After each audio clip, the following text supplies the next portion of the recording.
Looks good. All right, everybody, so we're gonna give you an update of the Statesman. As you can see behind us, we've torn out all the walls. We're ripping this place apart. It's looking really, really good. We've got multiple floors here. So when we're working on at the lower level plus the upper level up top, these walls have all come down, the ducting, everything's gone. We'll actually have 3 stories in this room. So it'll create a really nice open flow to all the units, both mid-level, bottom level, the top that moves over here, and the one that will go up above. We've basically taken the 3 sections of this building, the section over here, this middle section that we call the spaceship room because it looks like they built spaceships in it, then the other 2 sides, and we're merging them all together. So there's been a lot of work that is needed to just simply prep this part of the building and rip all of this stuff out, and a lot of old stuff too. So if you look, you can see parts of these buildings that were used to hold all different things like oil drums, and some of the stuff we've even had to just board up and walk away from. We couldn't use it because of just different chemicals and things in the room, or just logistically, it didn't make sense for the amount of money that we'd have to put into it to use it. It just made more sense to board it up and walk away from it. Most of the rooms like this one, as well as the other one, we will build in a second floor here. So we have to keep this wall, but the elevator shafts will go in the main part of all the 3 connecting buildings. They'll go up, and then individuals will be able to access all 3 on the second floor from one point. Logistically, it was a little hard. We had to go through a lot of different renditions as we were trying to build this whole thing out and look at where we could put floors, where we couldn't, where walls would have to go. But more importantly, from a customer standpoint, it was, you can build a floor over here, but how do they access it? And where do we put these industrial-sized elevators in that would allow these people easy access, that they're not walking from, one side of the building to the other and trying to take all their stuff over. So it's not just about what we could do in the building, it's really about how we could do it. How are we gonna pull this off? You can see, I don't know if you can see up through part of these, but there's multiple stories that actually keep going up farther inside. Some of those areas, it just logistically didn't make sense to use, which we never want to abandon square footage.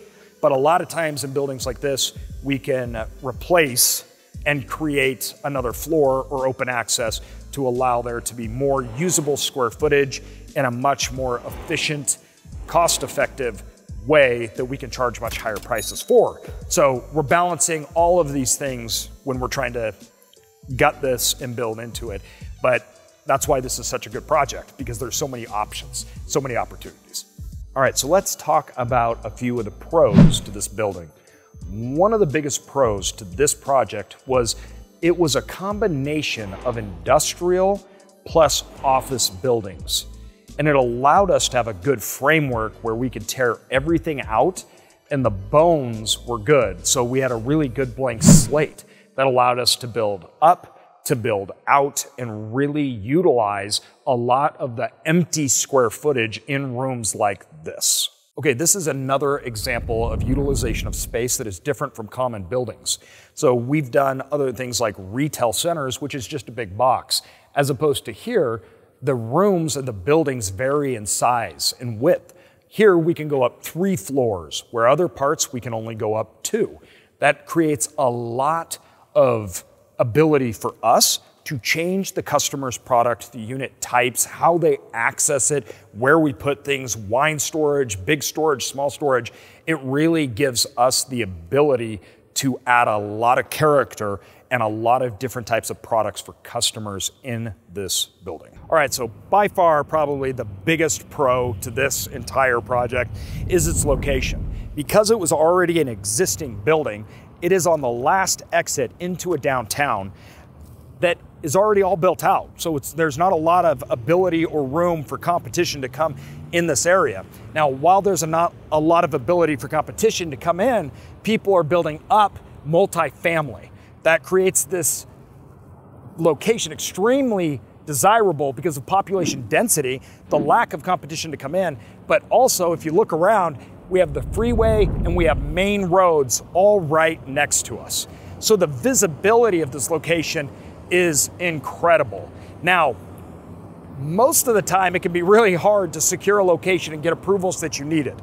One of the biggest hacks that we kind of had with this was because of the industrial portion of this building and how it was being utilized by this office space, they actually had to get it zoned to allow for light industrial, meaning the zoning that they had because of the more manufacturing and the printing part of this office building allows us to build and use storage as the intended use for this project. So as long as we stayed inside and didn't change anything on the outside, they couldn't say no because it was already approved. That is very, very rare and makes this a home run. Okay, along with location, location is really important when it comes to product offering. This location, being in the downtown corridor, has very little space on the market right now, but it has even less space of climate controlled and the inability to build that out. So we can offer climate controlled units in an area that has very little, which means higher demand, which means we can charge more. And that is a huge benefit, but it's not only a benefit for the product type, but it's how people access it. Businesses as well as customers have quick access on and off the freeway in highly dense areas. It makes for the perfect storm. This all merges in to the financial part of it. We now know we can get, because of the location, the product type, we can get high revenues, but the cost really determines whether it'll be a good project or not. At the end of the day, this building had no utilization as its current state. In fact, it was on the market to sell and people were going to level it and just build something off the ground. They wanted the building gone. We bought this right when lockdowns, everything shut down, including some of the financial markets. We got it at basically the cost of the land, which meant we had the entire structure, all the buildings for the cost of the land. We just need to infill it. This saved us huge amounts in comparison to other projects that we're doing, which are running 40+% higher. Especially right now, it's unreplaceable at the cost we got it. Make a lot of money. Yeah, I do all right for myself. All of that ends up making this to be an absolute stellar project that will financially outperform most other ones that we're doing. But it's not all roses, so I'm going to turn it over to Connor and let him talk about the cons.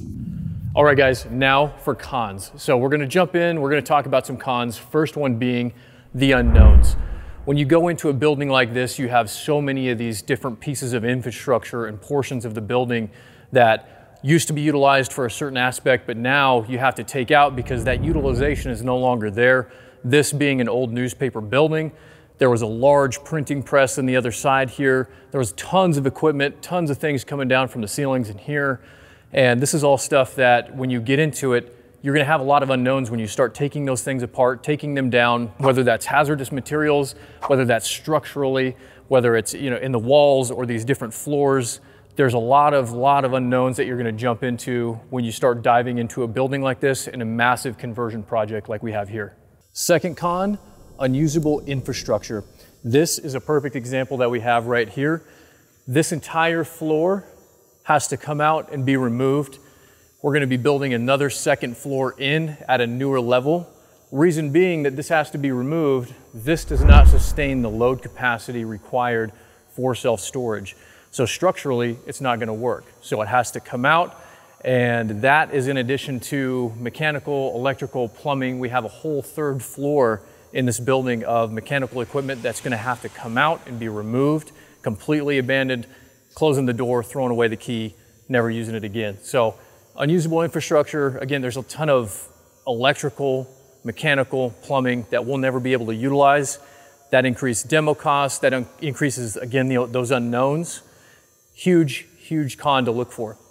Another huge con that you have to be aware of in any development, whether that's a ground up or a huge, massive conversion project like we have here, is cost overruns. When you're looking at all of this stuff, it's very easy to dive into the weeds for things to end up costing more than they actually did. Thankfully, we're not having any cost overruns at this point in this project, which is huge.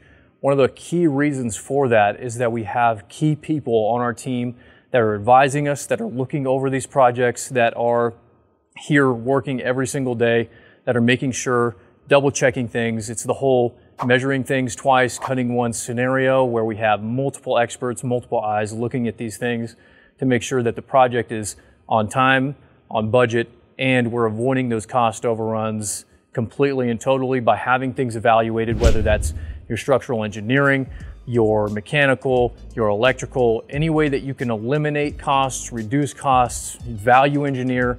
Another prime example is value engineering when we're talking development. When we were initially designing this building, we had a second floor structure that was built in a way that was way over engineered. So when we brought in our experts on the other side, outside of the structural engineering to look at this, they said, no, you don't want to do that. You want to structure this in a way that's far more valuable, far more, again, with that value engineering in mind, to better accomplish the same exact product, but a far lesser cost in regard to engineering, material, all of that. So again, cost overruns, huge aspect to look out for. Last con we're going to cover today is this is not an acquisition. This is still a development. It's a conversion. Yes, things are streamlined in certain aspects, but this is a huge project and it's going to take a ton of money, ton of time, and we're not generating revenue currently at all, as you can see. So it's not a acquisition. You're not going to be able to go in, acquire an asset that's underperforming, do the value add like AJ's always talking about here on the channel on Self Storage Income Podcast. This is a huge project. There's a long tail, and you have to be able to account for that. Oh, okay. So now that you guys have seen the pros and cons of this project, like and subscribe to learn more and see everything else we're bringing to the market and how to do it.